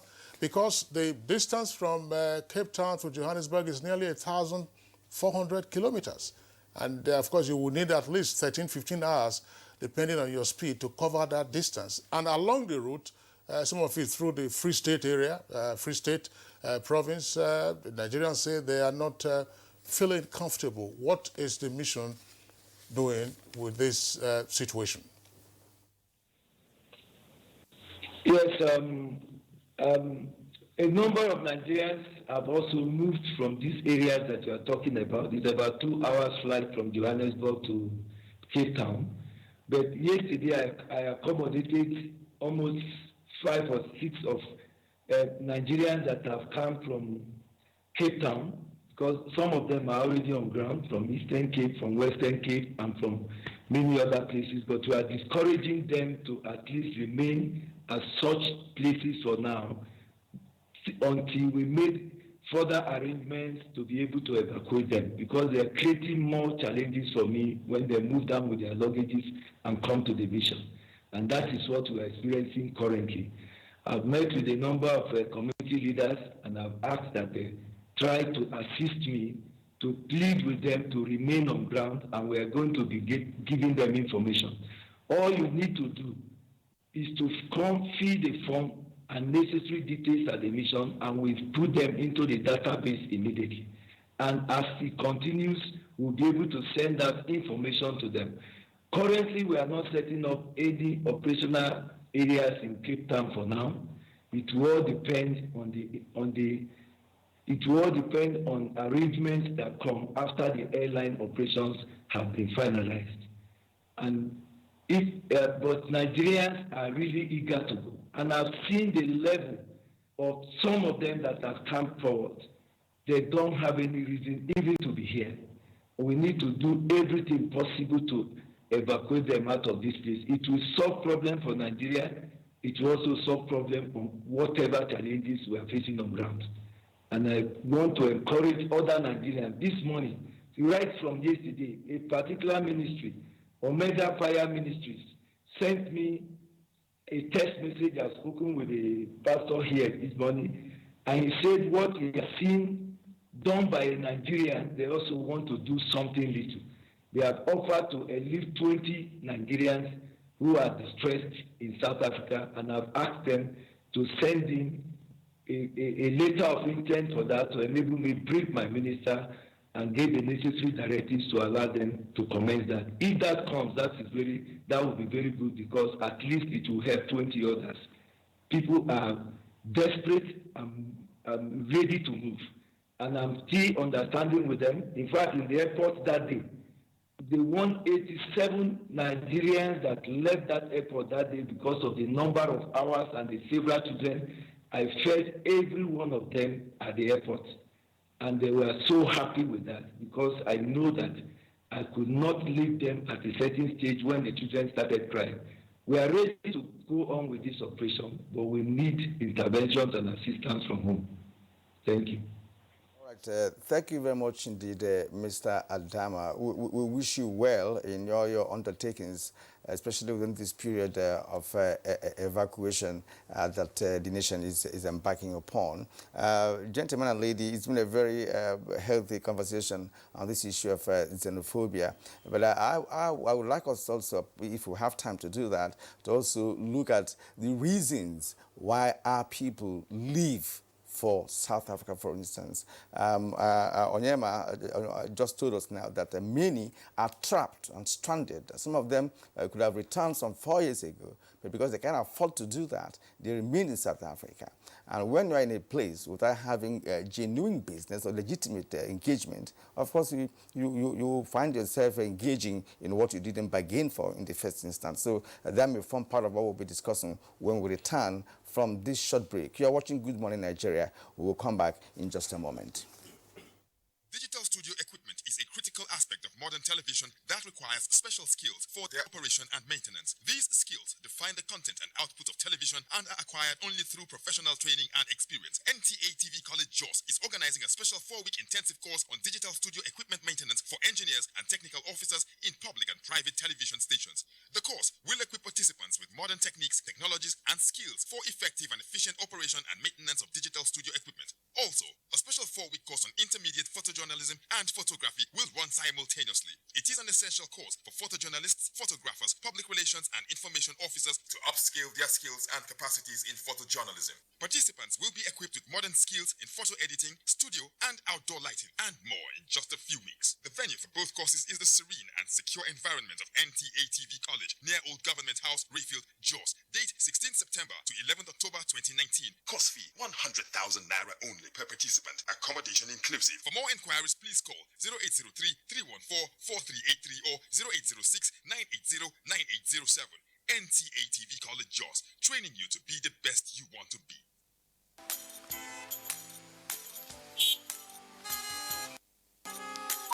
Move now! The red light won't kill you! Move now!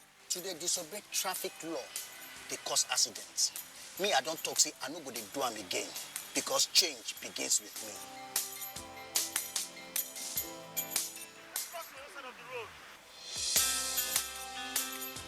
I will no longer endanger my life crossing the express. Instead, I will use the bridge, because change begins with me. Oga driver, stop this bus now, won't come down. I be one carry me pass where they go. Make I dey stop anyhow for road, they cause traffic wahala and accidents. So I go dey stop for the right bus stop, because change begins with me. Change begins with me. This message is brought to you by the National Orientation Agency in conjunction with the Federal Ministry of Information and Culture. All right, you're welcome back, and it's still Good Morning Nigeria reaching you on the network service of the Nigerian Television Authority. Of course, we still have all our guests with us, and it's a very interesting conversation. We also would like to appreciate our viewers who have sent in their tweets, quite a torrent of the tweets that we have.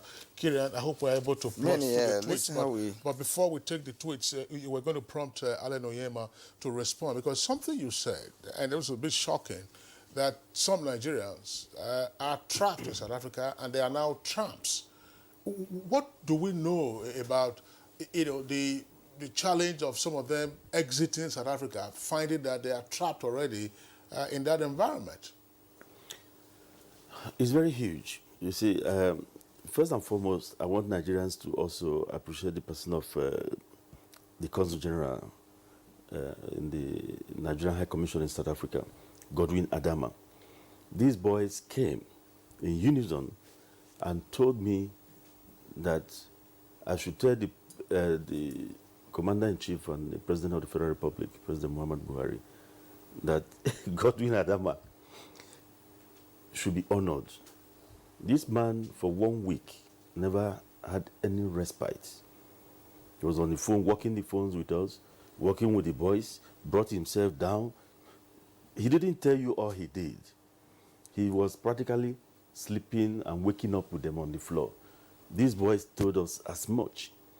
They were even crying when they were talking about him. I broke down because of the things they were telling me. That was why I was crying. Because some of them, you didn't hear what they were saying behind. Some were shouting, women were shouting, I've been in South Africa for 5 years, I couldn't go home, I didn't have anything doing, I didn't have flight ticket, nobody helped me, you just saved my life, I lost my child. Today, at least I'm coming home with 2 of my children, I've lost 2 already. If I had this opportunity, I wouldn't have lost them. A lot of Nigerians are trapped in South Africa. Some people came here with the promise of a brighter future and lured them.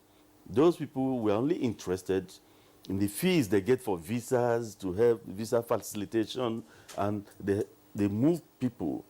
And when they get to Johannesburg or another place in South Africa, you know, it's always greener on the other side. When they got there, they didn't see, it was a mirage. Nothing, and they were trapped. They had sold everything they had. I have somebody who sold everything she had to go to Mali. Mali. So we need to educate people. And when she came to say, they took money from you, how much? He said 800,000. Huh? Which visa they give you? He said Mali. I'm telling you, Mali. I said, you don't need visa to go to Mali. So some people in the village, abroad is abroad. So many Nigerians are so many Nigerians are trapped. Then on the South African situation, I know the constraints, you know, around the diplomatic circles, not to say some things. So I'm not going to quarrel with my brother, Godwin Adama. He has done a perfect job. However, I'm a private person. I've gotten rights to fly into Johannesburg. I thank the president. He gave me rights 2 years ago for me to be a flag carrier to South Africa. It took South Africa almost 2 years to give us the permit. I had to involve the federal government, the DG of the NCA, Mutar, had to step in before they could, because they wouldn't want competition on this route, before they could even give me the permit. It took 2 years. Meanwhile, South African Airways comes to Abuja, comes to Lagos, but they didn't want me to come. So the hostility is not even just what you're saying. I'm a private person, so I'm free to talk. Let Nigerians know we should be proud of ourselves. I like the bonding that has been existing in the last 72 hours in this country, where the Igbo people were saying, thank that Hausa man in Johannesburg. We love him. You see us singing Nigerian national anthem. We believe in the country now. That was what drew me. That was why I broke down the aircraft, started crying. These were, some of them were IPOB members. And all of a sudden, they're now saying, we believe here, we believe here. So what I'm trying to say is that I'm supposed to start flying to South Africa this month. But Allen Oyem, I'm ready to sacrifice that. If they're going to fight me for what I've done, because I know evacuation could hurt any country, I'm ready. I'm ready to make that sacrifice. I'm ready to stop it. If they say, because I did this, I won't come in there, I am fully ready. We must begin to place country and patriotism above self. We must begin to do that. So some people in Pretoria is very close to Johannesburg. Yeah. Some people in some other places like Durban and others, they told us that they found it difficult coming over. And the boys pleaded with us if we could go there. I'm saying today, they have a lot in their hands. I mean, the High Commission over there. The government should give them more hands. They have a lot to do. If they can get a sizable number in Cape Town, even if it's up to 200 or thereabout in Cape Town and environ, I will fly straight to Cape Town and pick them from Cape Town and save them the problem of having to transit in a very dangerous road network. Because when you say 2 hours flight, they don't have money to pay for flights to Johannesburg. Right. So they must go by road. So the returnees were begging me to please send an aircraft to Cape Town to move our people. That even some people were kidnapped. The news of kidnap on their way to Johannesburg made so many of them to go back. And they were not lying. I saw children without parents because the parents wanted to push them out and to go and look for the other kids wherever they were. It was a very, very bad situation. And when you listen to their top government officials, you know there is tacit support, official support for what their people are doing. So it's a very precarious situation, and I understand the situation the Nigerian government is faced with. And Nigerian government under President Buhari showed a lot of maturity. Nigerians would want them to go at war to do this. No, the president played by the rules. He showed a difference. I'm not going to go down the pig way with you. I'm going to show you a difference. We have to applaud Mr. President for doing that.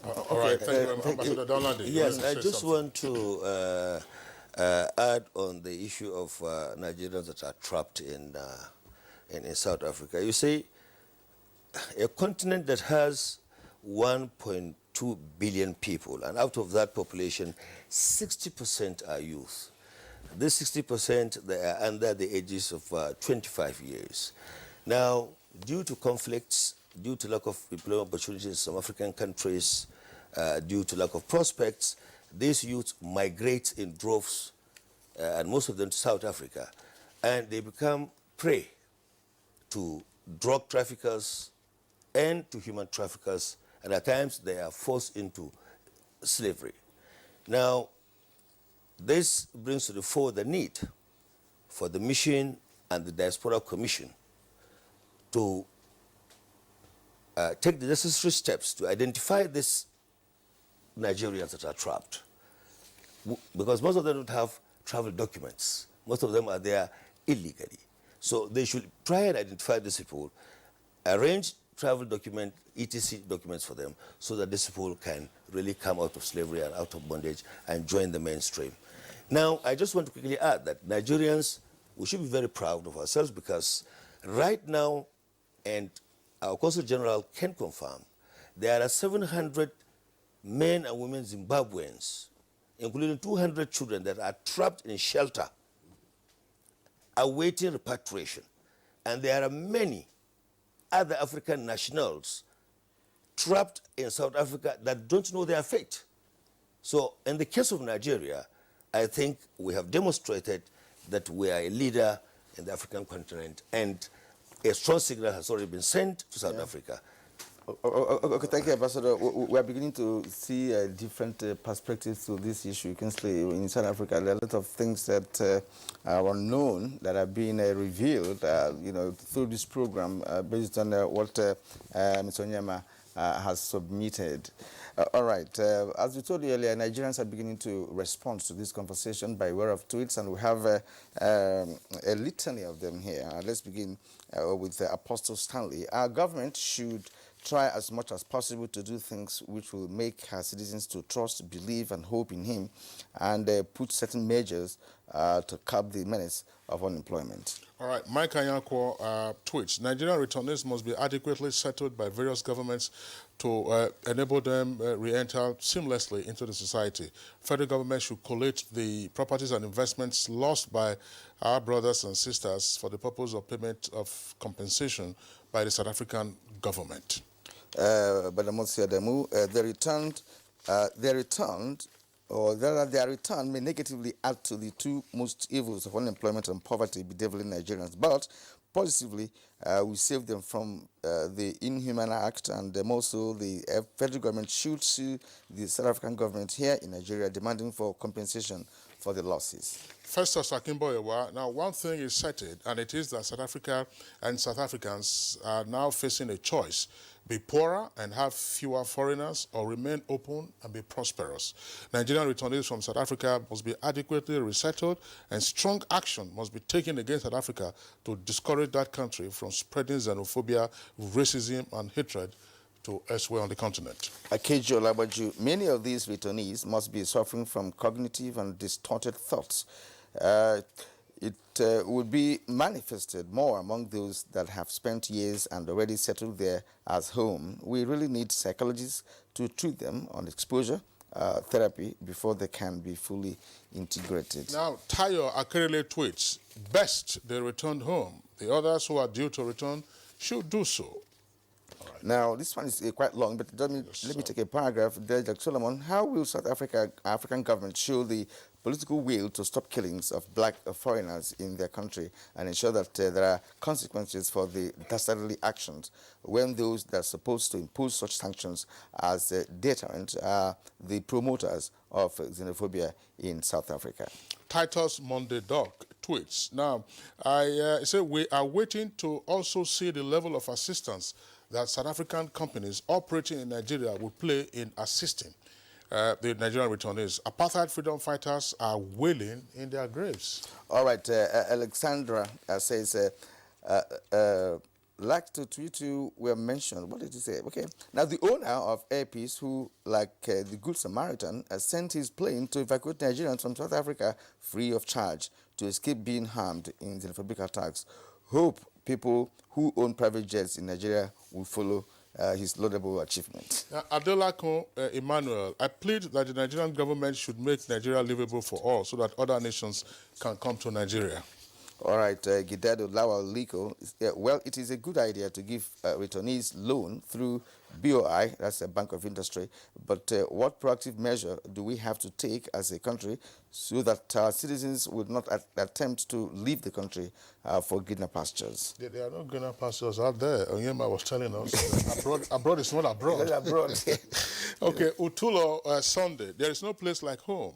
I wish the government at all levels would provide an enabling environment for them to feel at home, so that the ordeal they experience in South Africa will not linger in their minds. That's all from Sonny Freeman. Steve Bond, the returnees should be medically checked. Abnormal cases should be quarantined.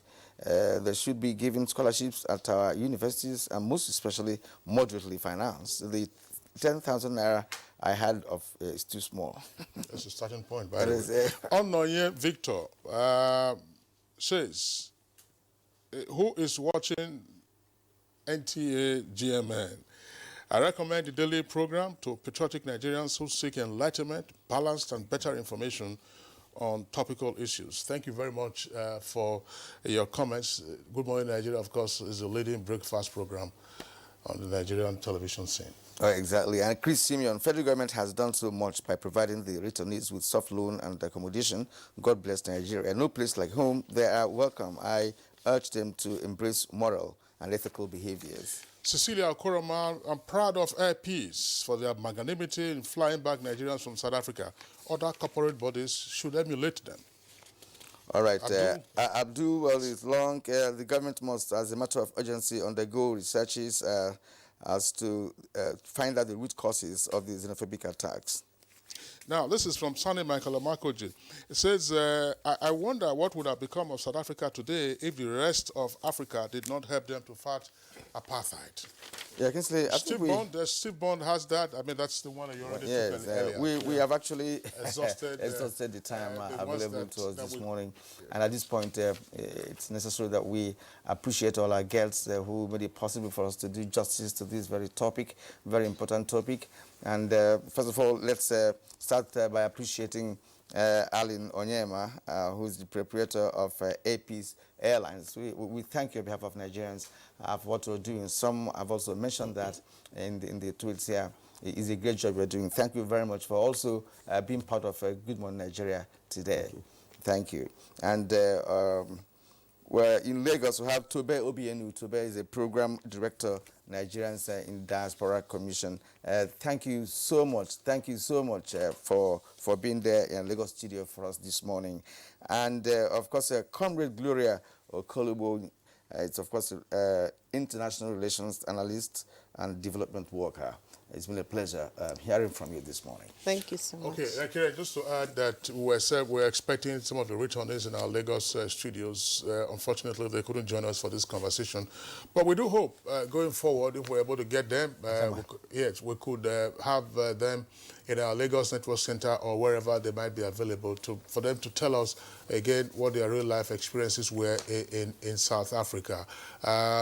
From Johannesburg, well, we're joined by the Consul General, that's Godwin Adama. Godwin Adama, nice words here from Alan Oyema, and indeed for all others who really know the kind of work that you and your colleagues have put in to ensure that Nigerians have a safe passage out of South Africa on the heels of the murderous xenophobic attacks against Nigerians. Godwin Adama, thank you very much for being with us on the program.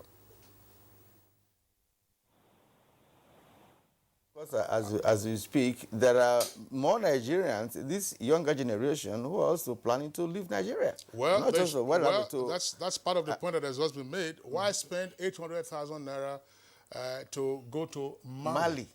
All right. Where you can set up a business. Yeah, all right. Here with us in the studios also, we'd like to appreciate Ambassador Dauda Danladi, who was Nigeria's ambassador to Pakistan.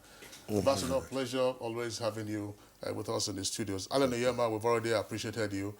Thanks a lot. And, of course, that does it for us today on Good Morning Nigeria. And indeed, for the week, we thank you for tuning in. Don't forget, Good Morning Nigeria is broadcast every weekday. That's Monday to Friday, 7 to just before 9 in the morning. The program returns on Monday. Enjoy your weekend. I'm Kingsley Osadolo. And I'm Kieran Umari, also thanking you for being part of the show. We'll see you again on Monday.